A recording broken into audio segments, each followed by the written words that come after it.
Hey, I'm Corey, calling all the way from San Diego, California, and great to be here. Super stoked to be tuning in today, and thanks for tuning in with me. So I'm going to be talking about the 7 habits of highly effective marketers.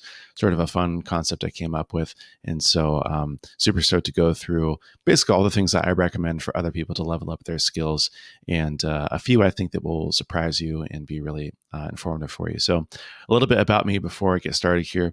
I'm the creator of Swipe Files, which provides content, community, and courses to master marketing. And I've also created a job board just for marketers. I was most recently the head of growth at Barometrics. And so super stoked to be with you today. Hopefully you learned something. And time is short, so let's get started here. All right, number one. The number one habit for highly effective marketers is customer research. Something that I've learned is that there's really only 2 types of companies and 2 types of marketers, really, as well.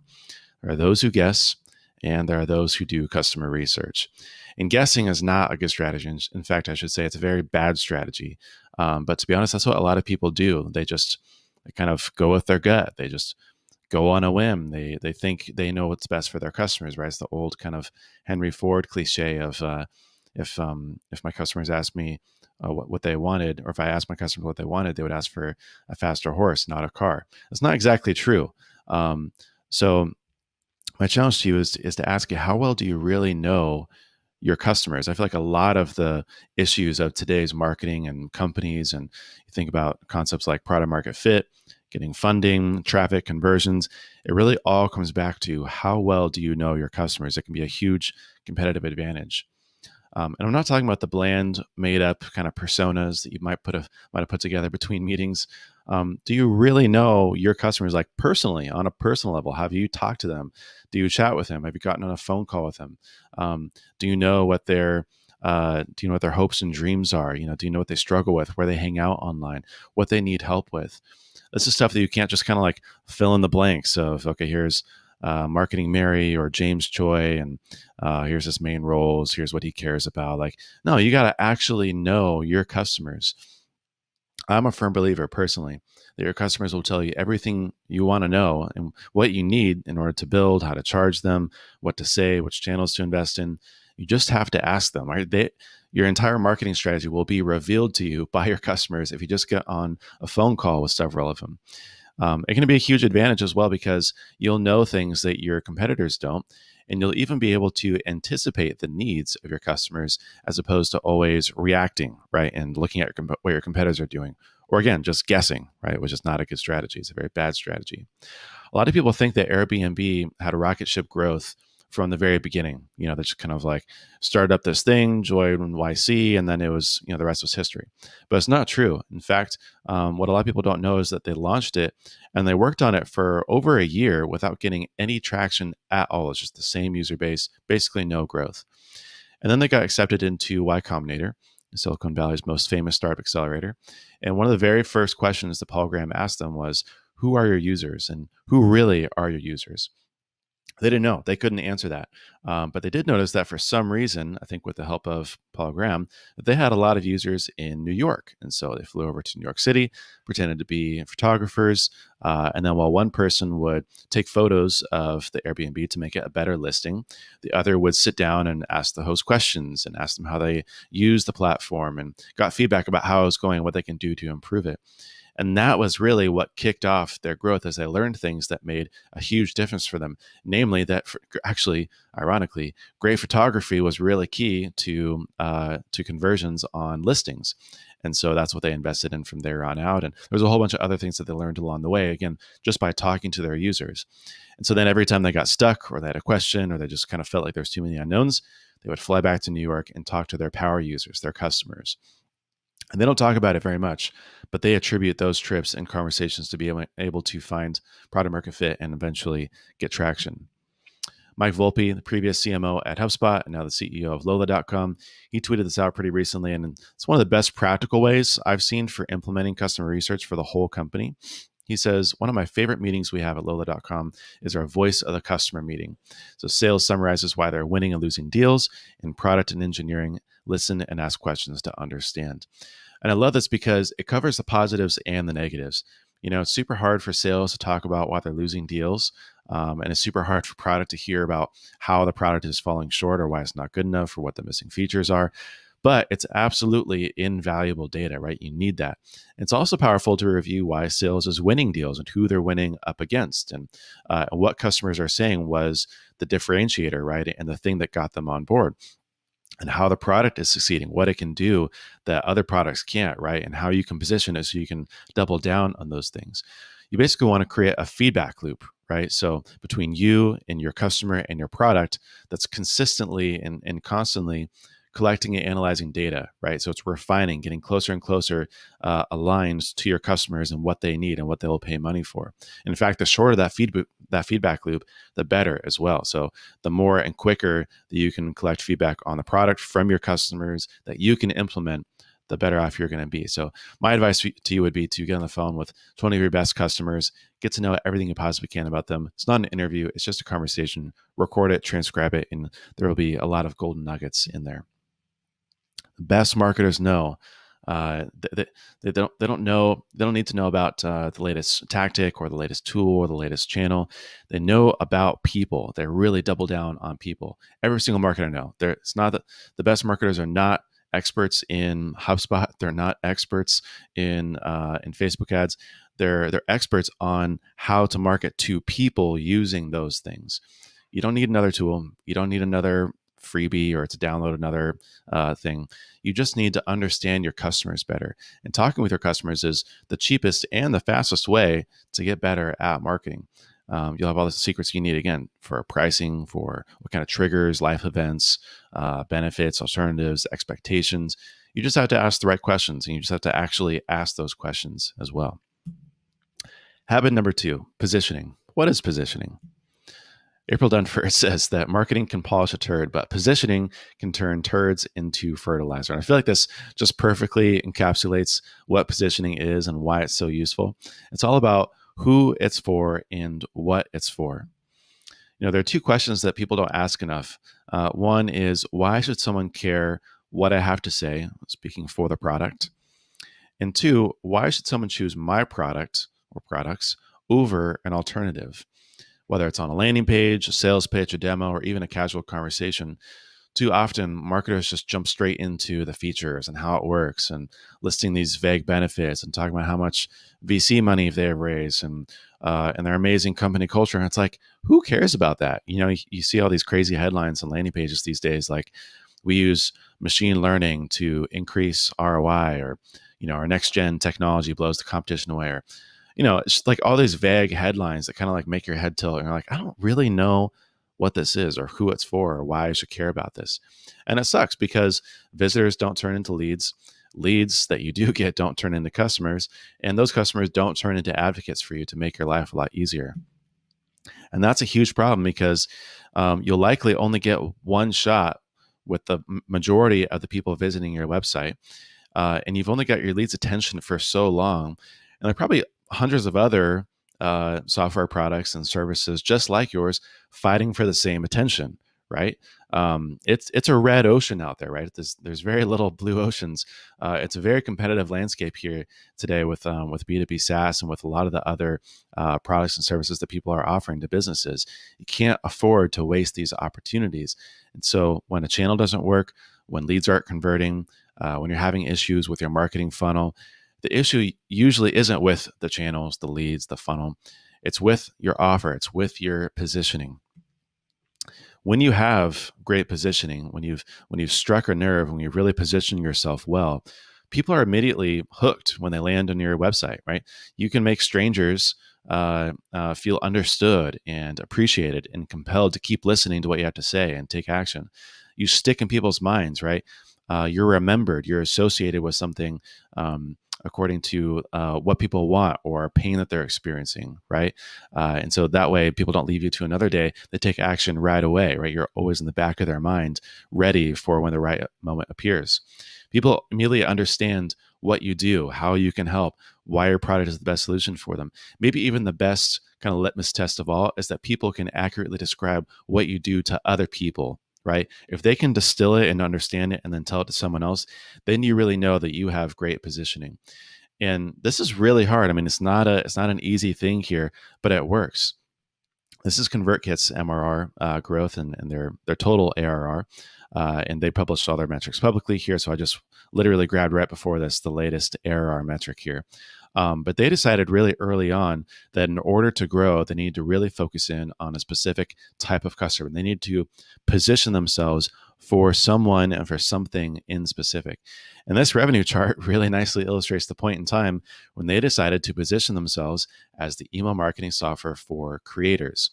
So instead of just generalizing and targeting everyone, they focused on bloggers and podcasters and video creators and course creators.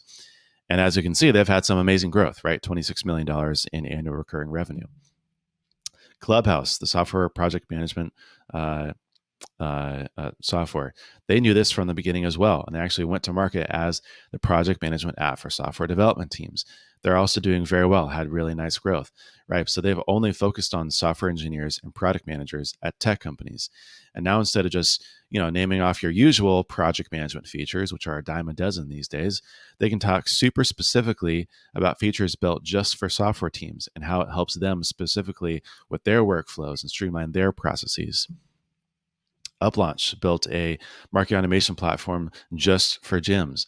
They're also doing very well. But again, they're specifically targeting gym owners, right? People can self-select. I come to the site and I immediately know that this is not for me, right? A fitness CRM, I don't need a fitness CRM. But a gym owner comes and is like, wow, like I could see this working, like interesting. Now I don't have to go do all these crazy workarounds and like this is built specifically for me. And like all the things that they're showing me are like exactly tailored to all the things that I do to market my business every day. So make sure that you're telling a compelling story crafted just for your customers that positions yourself as the best option for them, right? And then be able to back that up with evidence as well.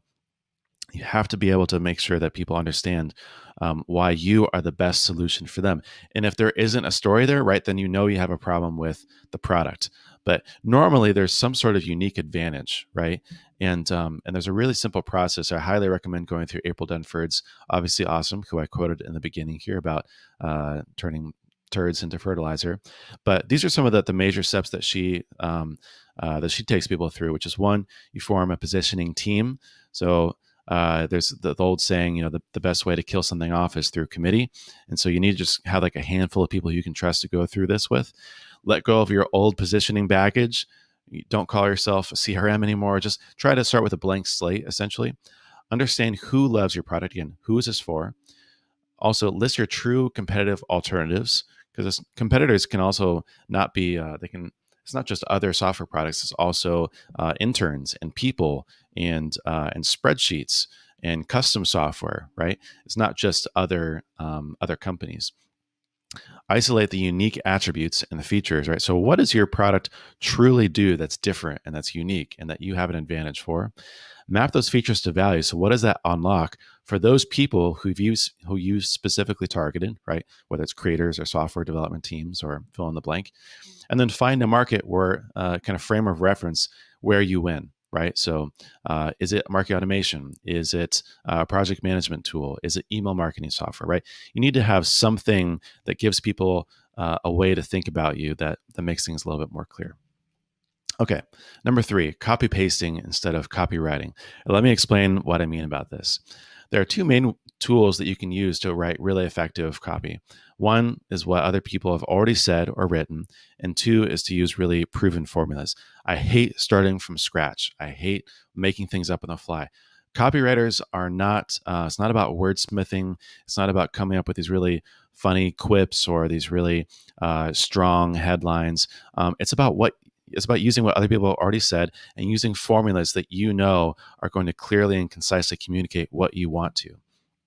The secret that every great copywriter knows is that you really don't have to do all the copywriting yourself. You can get others to write it for you. And I don't really mean outsourcing. Again, I mean using the exact words and phrases of your customers and your partners and close investors, potential customers, right? Quite literally copy and pasting. And why is this, right? Because we'll go through a couple of the formulas, but I think what you'll find is that people like all the great copywriting, it's in people's heads. You just have to unlock it, right? So you want to go through customer interviews, again, with the transcripts, email threads, social media conversations, online research, and you want to start pulling out those best pieces. You want to go through your customer insights bank that you're collecting and pull out all the highlights and really understand what are the words and descriptors and adjectives that people are using to describe our product. What is the pain that they were experiencing? What was the value prop that they are really triggered by? Look at Basecamp, for example. By listening to their customers, they're able to pull out amazing copywriting using literally the exact words that customers use. They also showcase what customers said using social proof. It's much easier to just showcase what people think about it than to try to, make it up on your own or come up with your own version of it. I love this. They talk about night and day before switching to Basecamp, after switching to Basecamp, but they have a whole wall of people who are doing the copywriting for them, right? Or doing the selling for them. We use the exact words people use to describe how they feel about competitors for a consulting client of mine called SavvyCal. So I was collecting my kind of customer insights bank and noticed this guy, Brett. Shout out to Brett if you're listening. And he said, Calendly is 100 times faster to set up a meeting. That said, sending a Calendly link still feels weird. And then so many people resonate with it. They said, yeah, that is weird. Like, I do feel weird about this. It's kind of like the strange power dynamic. So guess what the headline is on SavvyCal now? Sending your scheduling link shouldn't feel weird. And let me tell you, that's really resonated with people. And I think it's working very well. We also did this when comparing SavvyCal against Calendly. And again, we don't have to do all the talking here. We have people who are talking about Calendly, even people who have switched to SavvyCal from Calendly, and they're going to be able to use the words a lot better than I can.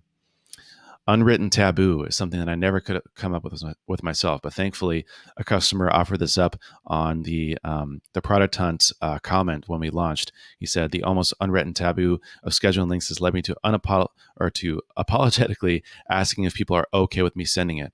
And so now he's saying that SavvyCal is the solution for it, and he's really glad. But again, how would I know that unwritten taboo would be a really great analogy or metaphor for understanding the power dynamics of scheduling links? Ramit Sethi, he's done this forever. He uses the exact quotes of customers or people in his audience as headlines for his content and for his pages. Number 4 is mental models and frameworks. So mental models are simple thought processes or ways of visualizing how things work in reality. So it's any sort of concept or framework or worldview that you carry around in your mind to help you interpret the world and understand the relationship between things, again, how things work. So think of them as kind of like these mental tools in your toolbox, right? Or shortcuts that you can use to get the best results. And really, mental models are useful because they help us simplify complex things so that we can kind of reason through them and make better decisions.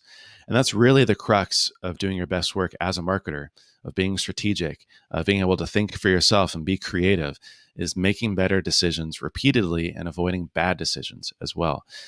The source of all bad decisions, let me tell you, is something that you're blind to.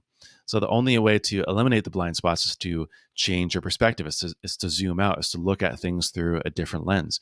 And mental models are the way that you change your perspective and allow you to be more objective. Usually when we're faced with a decision of which channels to invest in, who to hire, what to write, etc., is we either do whatever's easiest. 2, we either use our instincts or our gut and kind of take an educated guess. Or 3, we actually use an incorrect mental model that we've developed. When you think about it, all of these are actually very risky ways of making a decision, of choosing what to do. Copying someone else could result in a lawsuit or negative press. Your instincts could be completely wrong, right? It's possible. Using incorrect mental models could actually leave you worse off than you were before. And let me give an example that's really quick. A lot of marketers make decisions based on asking themselves, well, what would I want? And this might work if you're very similar to your customers or if you are a customer. But what if you're not, right? You could have a completely different buying behavior, beliefs, values, backgrounds, skills, circumstances, way of thinking and seeing the world. Plus, how do you argue with another marketer or another person on the team who uses that same logic of what would I want, but gets to a completely different conclusion, right? Or makes a completely different suggestion? Who's right? How do you determine that, right? This mental model could be very disastrous for you. Let me tell you, it's not a really productive way of doing things. So using correct mental models offers you a consistent way to get more information, better information, and then to make better decisions. So let me go through a few as an example, as a couple of my favorites. One of them is the stages of awareness. Eugene Schwartz covered this in his classic book, Breakthrough Advertising, back in 1966. Right, so this is not a new thing. It's also a good litmus test, as well as how long has this idea or concept been around. Usually the longer, the better, the more kind of tried and proven it is. But he broke down prospect awareness into 5 distinct phases. So you have most aware. So your product already knows your product. They only need to know the deal. You have product aware. So your prospect knows what you sell, but isn't sure if it's right for them quite yet. You have solution aware. So your prospect knows the results that he wants, but he's not sure if your product provides it. You have problem aware. So your prospect senses that they have a problem, but they don't know if there's a solution or not. And then you have completely unaware, right? So they don't even know that they have a problem. And marketing gets easier the further to this right on the spectrum that you are. Knowing which stage of awareness you're marketing to helps tremendously, because then you can tailor the message to the right amount of awareness, right? For example, you can agitate the pain of problem-aware prospects so they become curious about solutions, and then enter into the solution-aware phase, right? Now they're Googling Zapier versus Integromat, right? And now you've got them if you're Zapier or if you're Integromat. Marketing looks very, very, very different in each stage of awareness. And it also explains a lot of the shortcomings of a lot of marketing campaigns, because if no one knows who you are or what problem you solve, they're not going to care about you, right? At the same time, if they know about you and you're still talking about, all the pains and let me tell you about, and still introducing yourself, then you never get them over to actually selling your product, right? To actually being curious about the deal. Another framework I use all the time is called Pain Dream Fix. People don't buy products. They buy better, happier versions of themselves. And this is so key. And so Pain Dream Fix is basically, it says you start with the pains and problems of your customer. You get into, how and what they're doing is currently failing them and how frustrating that is. And, it could even, you reference a spreadsheet, a custom piece of software, a competitor, right? A broken process. And then you agitate that pain, right? By showing people what they're losing. Maybe there's an undeniable shift in the market or dissatisfaction with the status quo. And then you paint a picture of a better world. You let them dream, right? You show them how others have alleviated these pains and found something that works for them, right? You talk about how it's built specifically for them. You can emphasize the dream by showing success stories and testimonials and case studies and making their future look more desirable, showing that there is a solution out there. And then you show how your product helps them fix their problems with the unique features and capabilities that enables them to make their dream a reality, to become the person they want it to be, right? You want to make the fix and the solution very attainable with clear instructions or steps, right? That there is hope to achieve what they want. So the problem with most marketing copy and sales pitches isn't that it doesn't explain the product, is that it doesn't explain who the product is for and why they should care about it, right? People need to know that this is for something like me. So you sell that awesome person who can do crazy stuff like Super Mario. You don't sell the mushroom that makes you into Super Mario, right? So your product is just a piece of the story. It's the thing that enables people to become who they want to be and do what they want to do. One more I'll show you is Jobs to be Done, and it really helps you understand why customers switch products and services. We vastly underestimate the costs of switching. You sort of need like a perfect storm. And there's these kind of forces that you can manipulate. One is that you can increase the push away. So you show how bad their current product or existing thing is, right? This is kind of the pain part. Two, you can increase your product magnetism. So you can show how well your product solves a problem. You can decrease the fear and uncertainty of change, right? So you can assure customers that switching is quick and it's easy, that it will help them, concierge onboarding, et cetera. And then you can decrease the attachment to the status quo. So you can remove customers' sort of irrational attachment to their current situation, right? You have to get people into motion. And then if the problem with their current product and the attraction of the new product outweigh the existing habits and allegiances and the anxiety and uncertainty of change, then you can get people to switch to your product. And then vice versa, if you can get people to not switch away from your product. Okay, habit number 5, keep a swipe file. If you don't already have a swipe file, you need to start building one as soon as possible. It's been one of the most integral parts to me growing as a marketer. Artists face a blank canvas, right? Writers face a blank document. Marketers face an empty page. But all three of them face and solve this problem in a very similar way. They steal, they swipe things. Steve Jobs liked to quote, good artists borrow, great artists steal, which I think was probably a misquote from Picasso, actually, who said that lesser artists borrow, great artists steal. But anyways, might be a misquote of something else even, I don't know. The point remains, great artists select elements from other artists, and then they incorporate into their own with their own unique flair, right? So they're repurposing, they're remixing. It's not actually stealing, right? It's basically sampling, to use a music industry example here. But a swipe file allows you to select elements from other people's marketing and remix it for your own marketing. It's a collection of examples that allows you to start from a place of inspiration instead of reinventing the wheel all the time, starting from scratch. Again, I hate starting from scratch. You don't have to do that. And by learning from others, you can even produce vastly better work than you would have come up with yourself, right? Because there are already lots of great ideas out there, lots of great examples you can pull from. One tool I'll mention right now is MyMind. It's a tool by Tobias von Schneider, who was the previous head of design at Spotify. But basically, you can save anything and everything to your mind, an extension of your mind. It's a Chrome extension where they have a mobile app as well. It makes it really easy. It's all text-based and search-based, so it makes it super, super easy to keep a swipe file. Highly recommend it. It's just mymind.com. You can also make a Notion doc. So if you just spin up a database, call it a swipe file, and then they also Notion also has a really great web clipper as a Chrome extension that we can just easily push things in, and then you can use a gallery view to then go through the swipe file. You can tag things, search for things. Makes it really easy as well with their mobile app to reference things on the go. Email is also a great way. You can email things to yourself. I set up this kind of clever way to basically create a filter for your own emails. So if you create something like plus swipe file, for example, in the subject line or anywhere in the body, you can automatically archive it, apply a label to it, and the mark it as read. So it doesn't clutter up your inbox, but then you'll always have this label full of swipe file examples. Apple Notes is also great if you just kind of create some metadata here with tags. Makes it really easy to search for things, or if you create a dedicated notebook to it as well. Apple Notes syncs between your phone and your computer, so it makes that pretty seamless. Okay, habit number 6, and I got to wrap up here pretty quickly, but community is vastly more important than you realize. Join a community. Networking is kind of like the gross version of building valuable connections with people. Community is the good version of building valuable connections with people. And that's really at the heart of what I'm trying to get at. If you want to become a better marketer, it's pretty simple. Like, hang around other really smart marketers.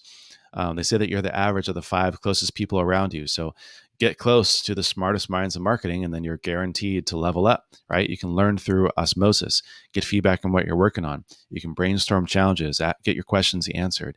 It's basically like your support group. You need to have someone, specifically a group of marketers, who can really help you level up. It's kind of like a rising tide lifts all boats ideas. And you're a boat in that scenario. To each their own, but personally, I really don't like Slack. I really don't like Facebook. That's why I personally built Swipe Files community on top of Circle. It's a great, fantastic platform. Just going to mention that really quickly. Also, nothing beats face-to-face interaction. Join meetup groups, do kind of virtual hangouts. I try to make a habit of meeting at least one new person a week, bare minimum. But this allows you to make friends with people and again, build community. And this has come back. I've helped a lot of other people. A lot of people have helped me. And it's something that I regret not doing earlier and not doing more. So now I just keep investing into that. There's also a great community on Twitter.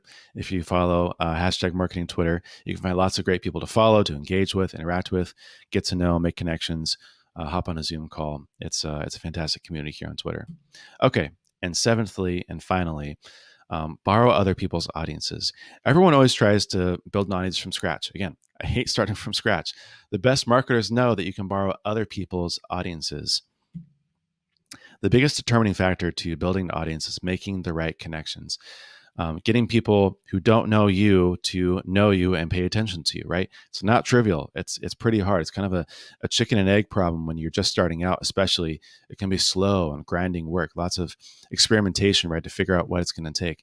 But the best way to circumvent that is by making friends with people who have audiences, and you borrow their audience, right?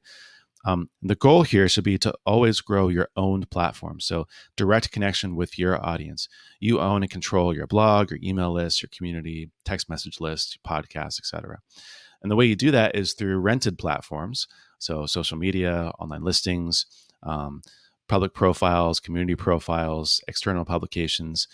And then the way you do that usually is through borrowed audiences, borrowed platforms, other people's social media, other people's email lists, other people's blog, other people's communities, other people's podcasts. You have to start there. And there are three types of people who you can borrow their audience in one way or another. One is amplifiers, so people you and your audience admire. There's also allies, so people like you. And then there's friends, so people who are in your close direct network, right? But the goal should always be to borrow other people's audience. It's an amazing way. YouTubers knew this a long time ago when they did collaborations. Bloggers knew this when they did guest collaborations. Podcasters know this when they do a podcast swap. It's a fantastic strategy and something that I don't see people leverage enough. For example, Baremetrics has really helped pioneer the open startups movement. Buffer and ConvertKit were huge amplifiers for Baremetrics by sharing their Baremetrics dashboard publicly. Same with ConvertKit. Again, they grew from $100,000 in MRR to over $600,000 in MRR by doing 150 webinars in 1 year with their affiliates. So they got their customers, bloggers and creators, influencers in the space to talk about what was working for them and then share that with other bloggers and creators. And so they borrowed from their customers, right? They made their customers affiliates and evangelists, amplifiers for themselves, right? Who had the attention of more potential customers. And it was a virtuous cycle. It was a flywheel that really worked well for them. So to recap here really quickly, the 7 habits of highly effective marketers. 1 is customer research, really get to know your customers. 2, positioning, figure out who your product is for and why they should care about it. Have a really compelling story about why your product or service is the best for your customers. 3 is copy pasting instead of copywriting. Again, use proven frameworks and formulas in the words of your customers. 4 is mental models and frameworks. Makes your life a lot easier to see the world in the correct way to make better decisions. Number 5 is to keep a swipe file for inspiration. Don't start from scratch. Number 6 is to join a community. You need that support system, the people who can help you level up as a marketer. And 7 is to borrow other people's audiences. Okay, so thanks a lot. I really appreciate you tuning in with me. You can find me at swipefiles.co. My personal website, CoreyHaines.co. Probably the best place is just on Twitter. So I'm at Corey Haines Co. on Twitter. And I appreciate you tuning in.